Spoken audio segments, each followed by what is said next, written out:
자, 오늘 말씀 이사야 52장 13절에서 9절까지, 53장 9절까지, 레위기 3장 6절에서 11절까지 말씀이에요. 자, 제목 한번 읽어볼까요? 시작. 하나님의 은혜의 약속 예수 그리스도. 아멘. 자, 한번 그림을 한번 보죠. 자, 오늘의 말씀을 보면, 자, 아담과 하와가 있었던 에덴 동산에 하나님께서 동산 중앙에 나무를 두셨어요. 그리고 그 주변에는 아주 풍성한 열매가 맺히는 아름다운, 보기에도 좋은 아름다운 열매들을 이렇게 두셨어요. 그리고 중앙에 동산 안에 두 나무를 두셨는데, 동산 안에 두 나무는 무엇과 무엇이죠? 네. 생명나무와 선악나무. 네, 맞아요. 선악을 알게 하는 열매가 열리는 나무와 생명나무의 실과가 있는 이 나무 두 가지가 있어요. 그런데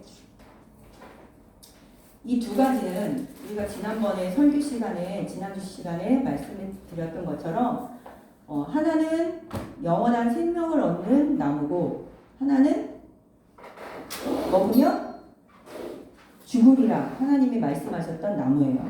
자, 그런데 아담과 하와는 어떻게 했어요? 이 순종과 불순종, 생명과 죽음의 이것을 하나님이 허락하셨죠. 이거는 하나님께서 수많은 것들을 다 허락하셨는데 인간에게는 자유의지라는 걸 주셨어요. 로봇가 아니기 때문에 강제적으로 나한테 복종해 이게 아니라, 하나님은 인격적으로 하나님이 사랑하시는 대상, 사람을 만드시고 그 사람에게 이것과 이것의 길이 있어. 그러나 너는 나를 사랑하는 관계, 순종하는 관계이기를 원해라고 하나님은 말씀하신 거죠. 이 명령을 주실 때는 이것을 먹으면 죽으리라, 그 얘기는 하나님과 영원히 살 수 없는 끊어진 관계가 된다는 메시지를 하나님이 분명히 주셨음에도 아담과 하와는 그 중에서 자신의 선택할 수 있는 의지를 어떤 거를 선택했어요? 두 가지 중에 옆에 그림처럼, 그죠? 선악을 알게 하는 나무의 열매 실과를 따먹었어요. 불순종의 길을 선택했어요. 이와 같은 선택을 함으로 인해서 영원히 죽지 않으면서 하나님을 대적하는 관계가 되기 때문에 하나님이 어떻게 하셨죠? 아담과 하와를 쫓아내셨어요. 맞아요. 쫓아내셨어요. 에덴 동산에서 추방하셨어요. 추방하셔서 영원한 생명이 아닌 영원한 죽음으로 가는 것을 막기 위해서 하나님은 추방하셨어요. 그러나 이곳으로 끝난 게 아니죠. 이곳으로 끝난 게 아니에요. 하나님은 여기에다가 무엇을 주셨지요? 무화과 나뭇잎으로 자기의 몸의 수치를 가렸으나 하나님은 여기에서 또 다른 무엇을 주셨어요? 회복의 약속을 주셨어요.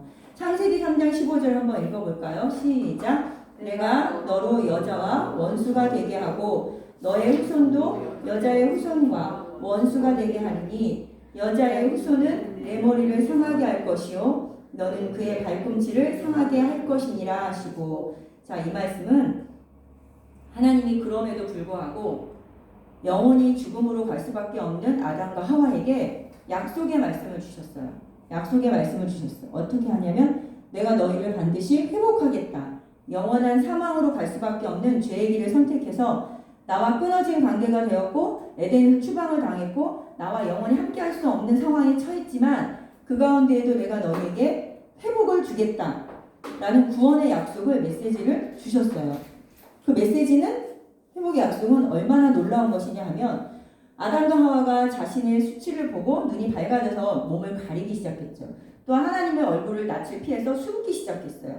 죄를 지으면 드러나는 게 숨는 것, 피하는 것, 회피하는 것, 가리는 것. 이게 죄의 특성이에요. 죄는 떳떳하지 못하기 때문에 거룩하시고 또한 선이시고 의로우신 하나님 앞에 죄악된 모습을 드러내놓고 밝힐 수가 없었어요. 그래서 아담과 하와는 숨었고 가렸어요. 그런데 이와 같은 무화과 잎으로 가려보겠다고 가렸지만, 가리기에 급급한 인간들이지만 이 사람에게 하나님은 무엇을 주셨어요? 무엇을 입혀주셨죠?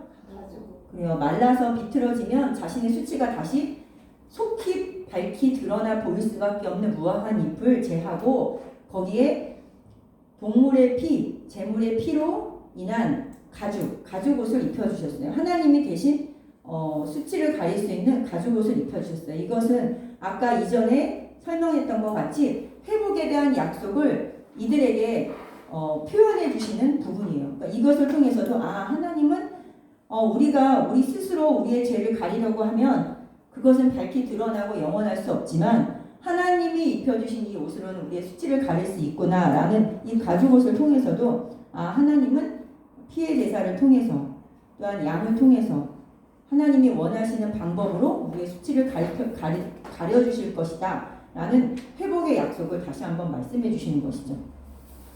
그런데 오늘 우리가 읽었던 이사야 본문이 있어요. 이사야 선지자를 통해서 하나님이 예수 그리스도가 오시기 전에 이사야 선지자를 통해서 하나님께서 말씀해 주신 게 있어요. 어떤 말씀을 주셨냐면 우리가 읽었던 성시교독도 읽었지만 그가 찔림은 우리의 허물로 인함이요 그가 상함은 우리의 죄악을 인함이라. 그가 징계를 받음으로 우리가 평화를 누리고 그가 채찍에 맞음으로 우리가 나음을 입었도다. 우리는 다 양 같아서 그를 행하여 각기 제 길로 갔거늘 여호와께서는 우리 무리의 죄악을 그에게 담당시키셨도다. 아멘. 여기서 말하는 그가 찔림을 할 때 계속 그가 나오고 있어요. 그렇죠? 그가 여기서 찔리고 상하고 징계를 받고 채찍에 맞는 양과 같은 그는 누구를 말하는 거겠어요? 여기서 말하는 그는 누굴까요? 그렇죠. 예수 그리스도. 예수 그리스도가 그러면 이런 모습으로 또한 오셔서 또한 어떠한 일을 감당하세요?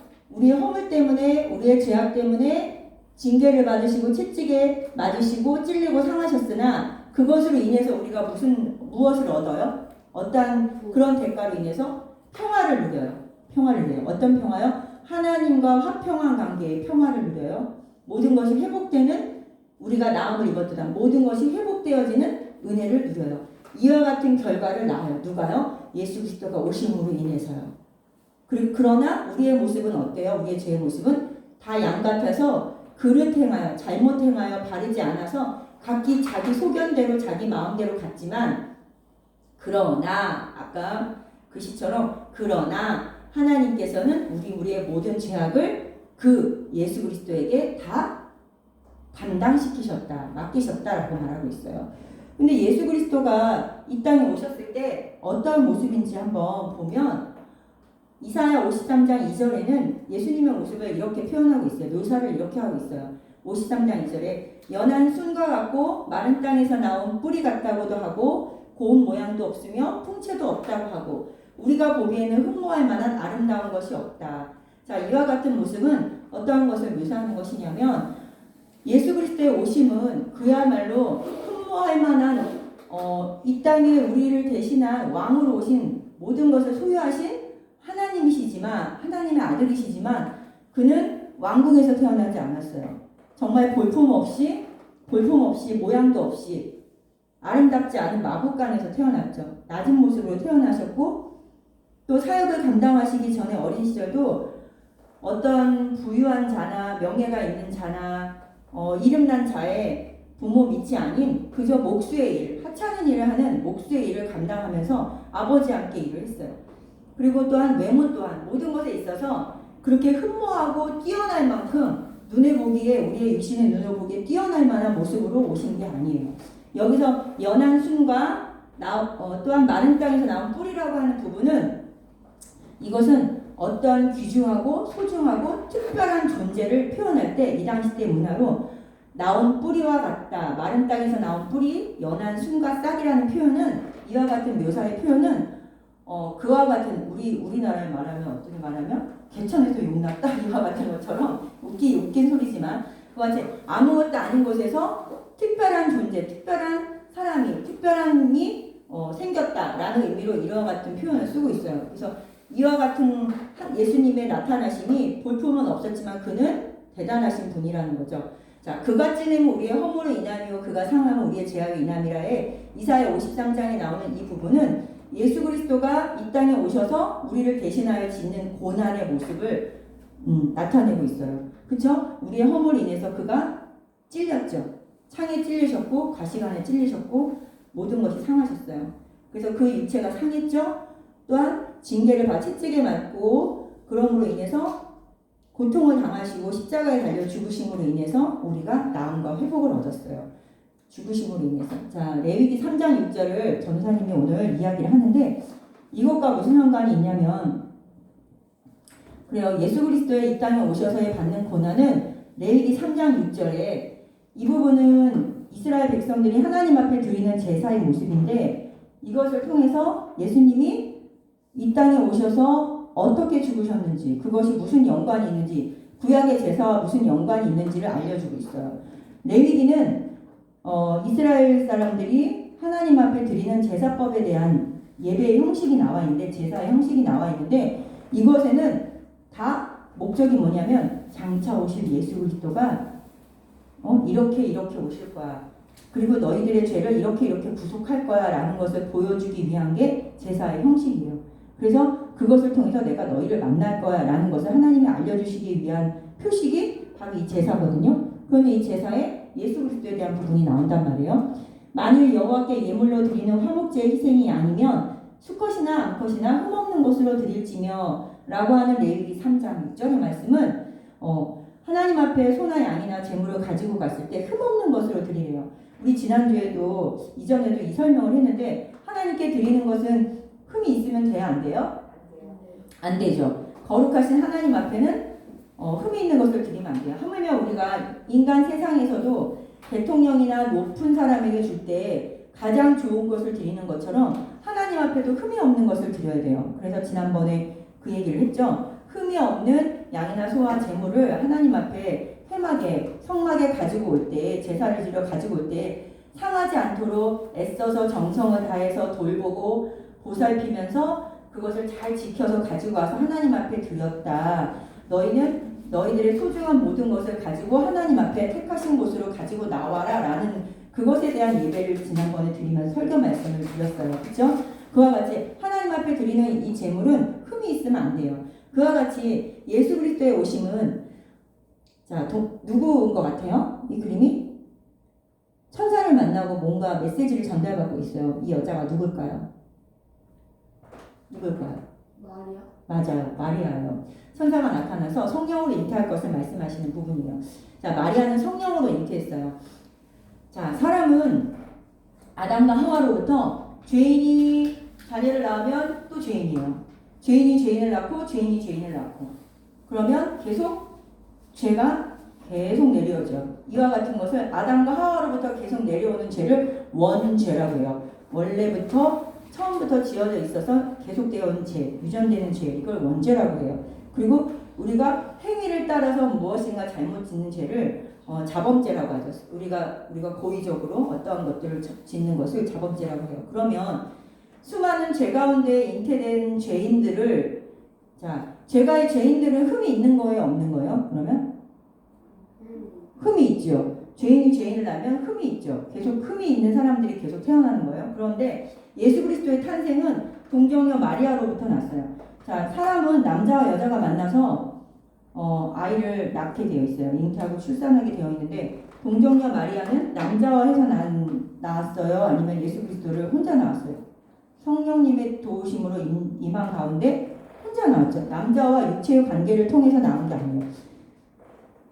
보통 우리가 성경에서 말할 때는 분명히 아기의 출산은 여자의 몸을 통해서 나오지만 여자의 몸을 통해 나오지만 성경에 나오는 누가 누구를 낳고에 대한 것을 보면 기록을 보면 남자의 이름으로 거론하지 여자의 이름으로 거론하지 않아요. 그 얘기는 남자가 이제 어떠한 그 대를 잇는 것에 대한 씨 또는 어떠한 대를 잇는 것에 대한 주도성. 왜냐하면 아담과 하와에서도 하와보다 아담이 먼저 지어졌잖아요. 그것을 대표하는 사람을 대표하는 것에 대한 상징성으로 남자의 이름을 거론하고 있거든요. 그런데 이것만은 여자의 후손이 뱀의 머리를 상하게 한다고 했어요. 여기서는 여자를 거론하고 있어요. 그와 같은 얘기는 육체적인 죄의 인간을 대표하는 그 라인이 아닌 그 선이 아닌 오직 여성 그 다음에 성령의 인자하심으로 낳는 그와 같은 죄의 형태로 출산되어지는 게 아닌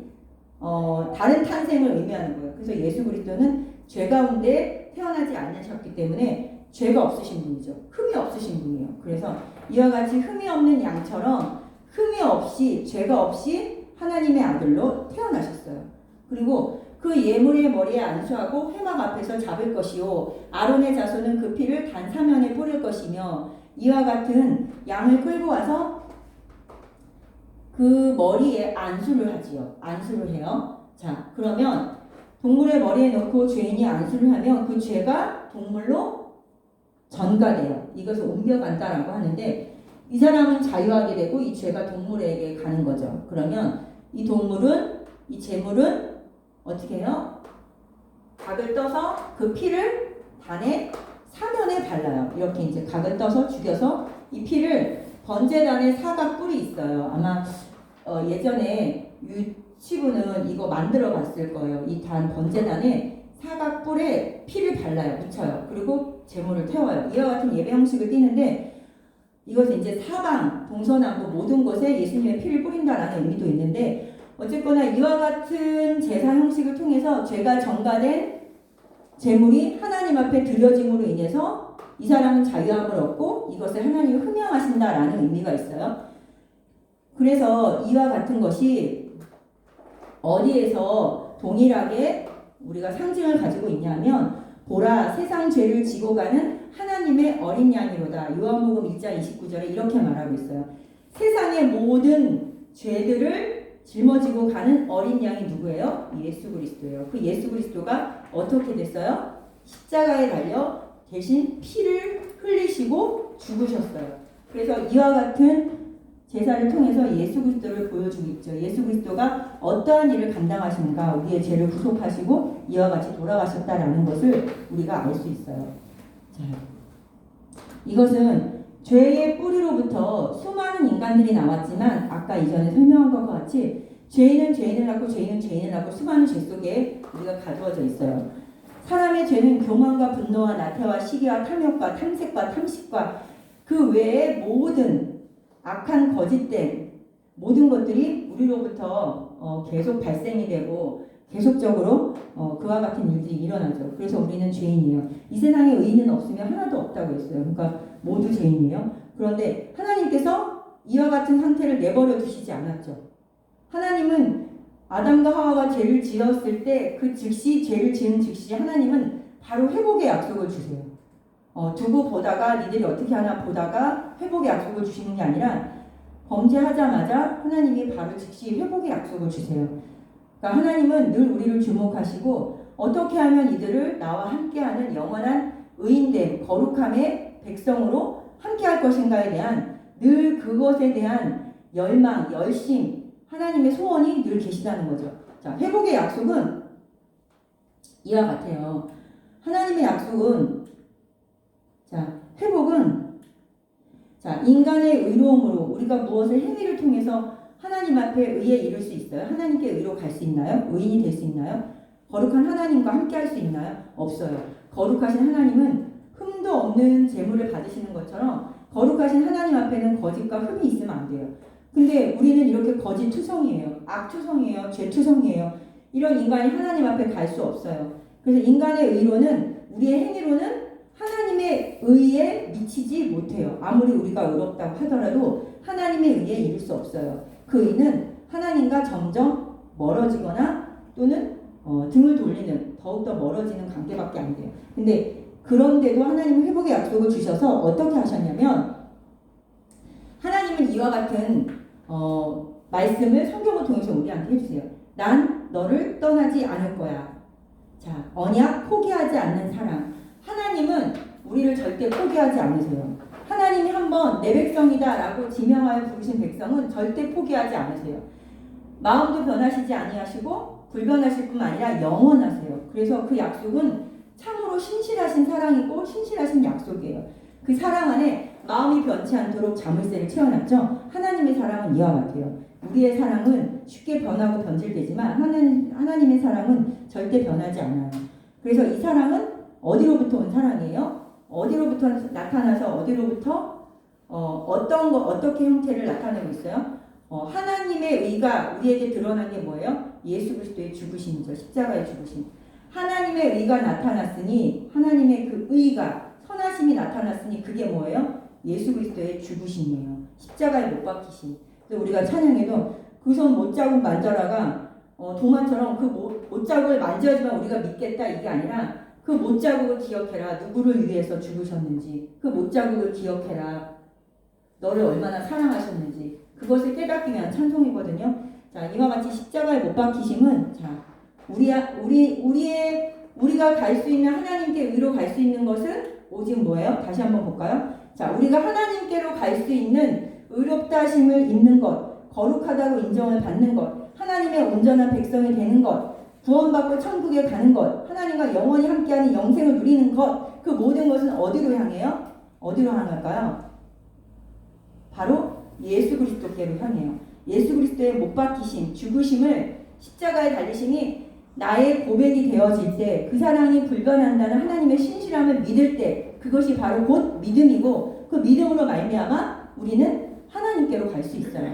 자, 우리의 인생의 죄는 수없이 무거워요. 아까 봤었던 것처럼 죄의 뿌리는 깊기 때문에 죄는 어마어마해요. 죄가 너무 무거워 보이죠? 이 사람처럼 이 죄의 짐은 조금만 죽을 힘을 다하지 않고 힘이 조금만 빠지면 그 죄에 깔려서 죽을 수밖에 없는 게 우리의 모습이에요. 우리의 모습이에요. 이 죄가 얼마나 큰지 죄는 점점 무거워지고 커져요. 그렇기 때문에 감당할 수가 없어요. 그런데 그 죄를 사하신 예수 그리스도로 인하여서 우리는 이와 같은 놀라운 은혜 속에 그 길을 걸어가요. 젖은 땅이 아닌 마른 땅, 오직 예수 그리스도로 인하여서 그것이 바로 놀라운 하나님의 은혜예요. 우리가 이런 은혜를 날마다 깨닫고 감사하면서 하나님 앞에 나아가는 예배자들이 되기를 바라요. 자, 우리는 불의한 사람들이에요. 오직 의는 하나님께만 있어요. 하나님께 있는 그 의가 우리에게 나타난 것이 바로 예수 그리스도라고 했죠. 나타날 뿐만 아니라 그 의가 우리의 의가 되게끔 하셨어요. 이것은 우리의 행위로 절대 받을 수 없는 하나님 의의 선물, 은혜의 선물이에요. 이 귀한 하나님의 약속이 이루어지는 것을 통해서 하나님의 신실하심과 사랑을 날마다 깨닫는 어린이들이 되기를 바라요. 자, 사순절입니다. 지금은 예수 그리스도의 고난을 묵상하는 기간이에요. 이 기간은 우리의 죄가 얼마나 큰지 또 하나님의 사랑의 언약, 그 은혜는 얼마나 깊고 넓고 풍성한지를 말씀을 통해서 생각해보고 기도하고 감사하는 그런 기간이에요. 우리 유초등부 친구들이 그런 가운데 하나님을 더욱더 만나는 감사하는 그런 어린이들이 되기를 기도합니다. 다 같이 기도하시겠습니다.